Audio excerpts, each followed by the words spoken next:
Hello दोस्तों, नमस्कार। हमारे यूट्यूब चैनल में आप सबका स्वागत है। तो आज की क्लास में हम समझने वाले हैं कि आईटीआई करने के बाद आप क्या क्या कर सकते हैं। ठीक है, तो एक छोटा सा प्रेजेंटेशन मैं दे रहा हूँ, है ना, अपने एक्सपीरियंस से। तो आप लोग थोड़ा समझने की कोशिश करिएगा। तो आईटीआई करने के बाद इसको 4 पार्टों में मैं बांटा हूँ, है ना। पहला नंबर है अप्रेंटिस कर सकते हैं, दूसरा नंबर खुद का बिजनेस कर सकते हैं, तीसरा नंबर हायर एजुकेशन और डी नंबर जॉब। ठीक है, अब पहले समझते हैं कि अप्रेंटिस। तो अप्रेंटिस आप दो जगह से कर सकते हैं, एक गवर्नमेंट सेक्टर से भी कर सकते हैं और दूसरा प्राइवेट सेक्टर से कर सकते हैं। ठीक है, आपकी जहाँ इच्छा हो वहाँ से कर सकते हैं। ठीक है, अच्छा, अब ये समझ लेते हैं कि अप्रेंटिस क्यों करें, है ना। अप्रेंटिस हमें करना क्यों चाहिए।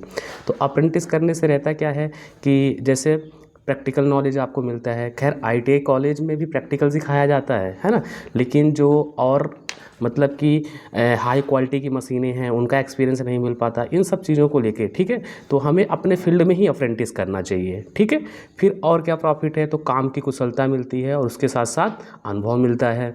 और अगर आप अप्रेंटिस करते हैं तो आपको एक सर्टिफिकेट भी मिलता है ना। वो जो सर्टिफिकेट एनएसी कहलाता है ना।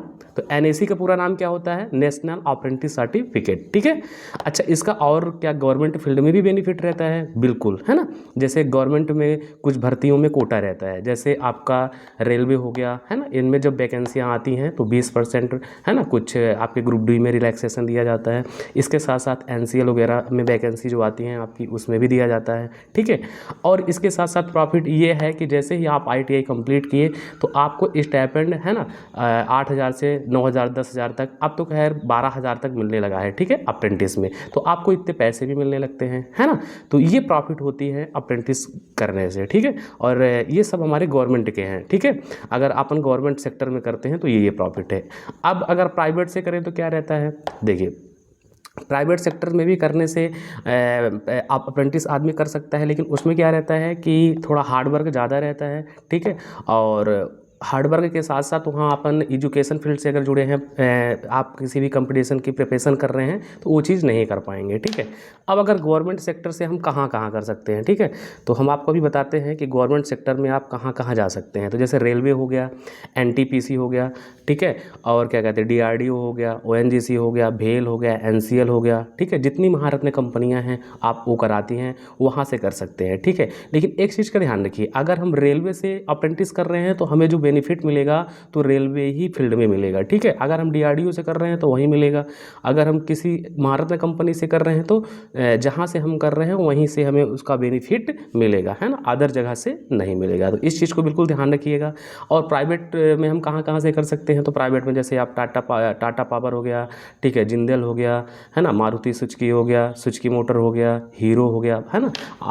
आज के टाइम में बहुत सारे ऑटोमोबाइल्स हैं जो कि अप्रेंटिस करा रही हैं। ठीक है, तो हल आपको ये पहला नंबर समझ में आ गया होगा। अब हम चलते हैं सेकेंड नंबर में। ठीक है, सेकेंड नंबर मैंने आपको क्या बोला था, खुद का बिजनेस। ठीक है, तो खुद का बिजनेस में क्या होगा, तो खुद का बिजनेस करने के पहले आपको अप्रेंटिसशिप जरूर कर लेना चाहिए। इससे क्या प्रॉफिट रहेगा, आपके अंदर काम की कुशलता, उसके साथ साथ एक्सपीरियंस आ जाएगा। ठीक है, अब खुद का बिजनेस आपको पहले डिसाइड करना पड़ेगा कि हमें काम क्या करना है। जैसे मान लीजिए आपको एसी वगैरह मैन्युफैक्चरिंग करना है, बनाना है उसको, है ना, सीखना है, तो आप उस वाली कंपनी में जाएं। जब आप कंपनी में जाएंगे तो उसका शून्य से शिखर तक मतलब पूरा काम अच्छे से सीख जाएंगे, जिससे आपको अच्छा नॉलेज हो जाएगा और एक्सपीरियंस भी हो जाएगा। ठीक है, क्योंकि अगर आप मान लीजिए, है ना, अच्छे पैसे लगा दिए, आपको एक अनुभव नहीं है, तो उससे क्या होगा, आपका पैसा डूब जाएगा।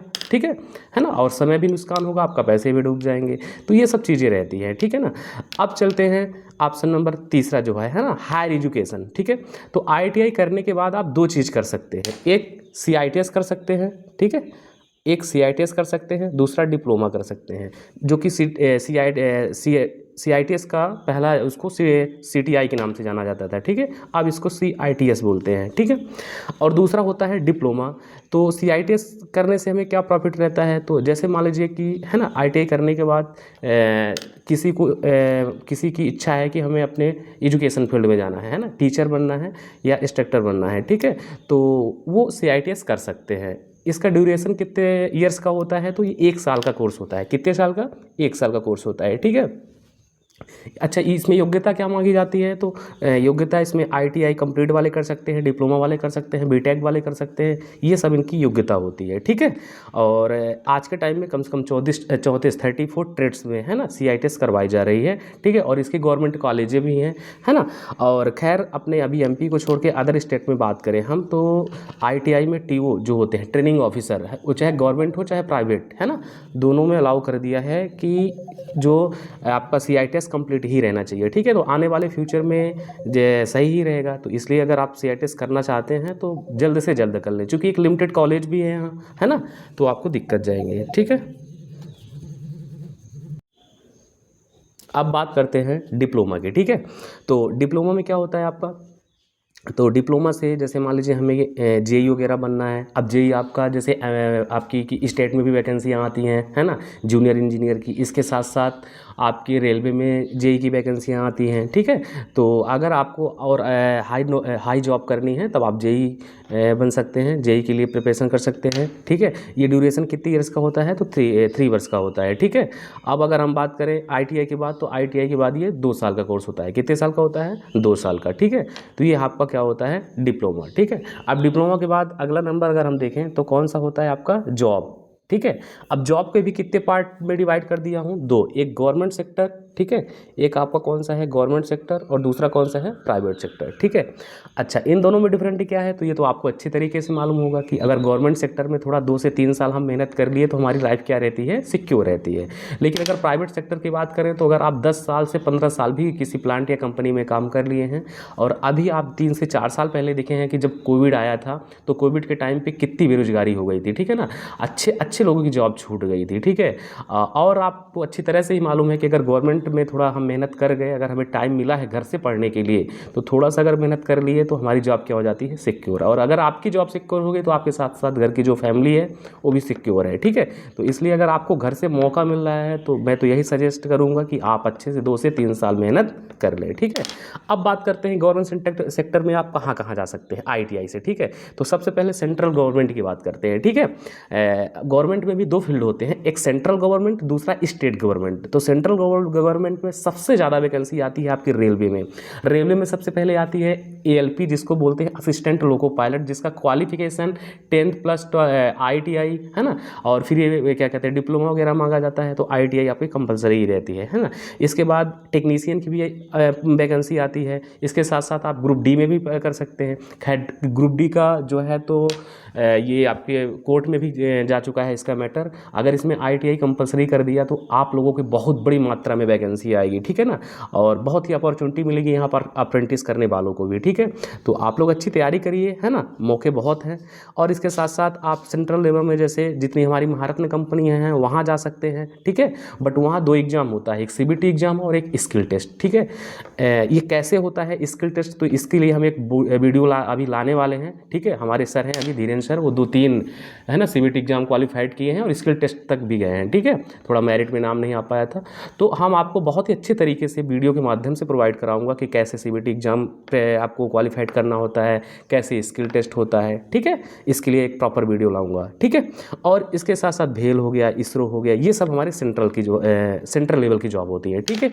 अब अगर हम बात करें कि स्टेट लेवल की जॉब कौन कौन सी होती है, तो स्टेट लेवल की सबसे पहले तो आती है आपकी बिजली विभाग में, इलेक्ट्रीशियन से। बिजली विभाग में देखिए 3 होता है, एक जनरेशन होता है, एक डिस्ट्रीब्यूशन होता है, एक ट्रांसमिशन होता है। जनरेशन मतलब जहाँ पे बिजली बनाई जाती है, ट्रांसमिशन वहाँ से जो ट्रांसफ़र की जाती है, डिस्ट्रीब्यूशन जो आपके घर के आसपास GSS होते हैं वहाँ। इन तीनों फील्ड में अच्छी खासी वैकेंसी आती है। और जस्ट अभी से 2 से 3 दिन पहले आप देखे होंगे कैबिनेट में बैठक हुई है जहाँ पे आपकी 50,000 तक वैकेंसी आने वाली है, ठीक है। तो इतनी बहुत सारी वैकेंसी होती हैं, है ना। अगर आप मन लगा के पढ़ाई करेंगे तो 100% आपका सिलेक्शन होगा, ठीक है। तो ये वैकेंसी आपकी MP में आ रही है ना। चलिए अब देख लेते हैं थोड़ा प्राइवेट सेक्टर की साइड। तो प्राइवेट सेक्टर की हम बात करें तो ये खैर अपने लिए यह अंतिम विकल्प रहता है, ठीक है। जब अपन आदमी जॉब नहीं पाया तो भाई स्टार्टिंग में आप 15 से 20 हज़ार की ही जॉब पाएंगे, है ना, ठीक है। तो अब फिर प्राइवेट सेक्टर में भी है ना थोड़ा हार्डवर्क करना होगा। जैसे मान लीजिए कि हमें फ्यूचर अपना प्लांट में ही देना है, तो आप ये जो ऑटोमोबाइल्स कंपनियां हैं आप वहाँ ना जाएं, जैसे सुजुकी, मारुति सुजुकी, हीरो, आप यहाँ जाएंगे। हाँ, अगर आपको लिमिटेड पैसे कमाने हैं, जैसे 2 से 3 साल के लिए, तब ये कंपनी आप ज्वाइन करें, है ना। नहीं तो यहाँ पे आपका फ्यूचर नहीं है, क्योंकि 90% चांस ये रहता है कि ये कंपनियाँ कॉन्ट्रैक्ट बेस हैं, आप 2 से 3 साल अपना फ्यूचर देंगे, इसके बाद ये कंपनियाँ हटा देती हैं, ठीक है। और अगर आपको बाहर ही अपना फ्यूचर डिसाइड करना है तो हमारे हिसाब से जैसे आपकी बैकमेट कंपनी होगी, पॉलीथीन बनाती है, बहुत अच्छी है, ठीक है। स्टार्टिंग में पेमेंट तो कम देगी, लेकिन वहाँ पे आपका परमानेंट जॉब रहती है, ठीक है। बैकमेट हो गया, एमआरएफ हो गया, एमआरएफ टायर है ना, जो कंपनी आपकी वहाँ पे है, सूरत के आगे भारूच पड़ता है, ठीक है। इसके लिए मैं आपको बहुत अच्छे से सजेस्ट कर दूंगा। आप कमेंट करिएगा कि प्राइवेट सेक्टर में सर कौन कौन सी परमानेंट जॉब कंपनियाँ देती हैं, ठीक है। तो ये है ना, ये जो मैं आपके लिए बनाया था छोटा सा, ठीक है। तो कैसा लगा आपको बताइएगा, और इसमें और आपको इसके अलावा क्या क्या जानकारी चाहिए कमेंट में ज़रूर बताइएगा, ठीक है। धन्यवाद दोस्तों।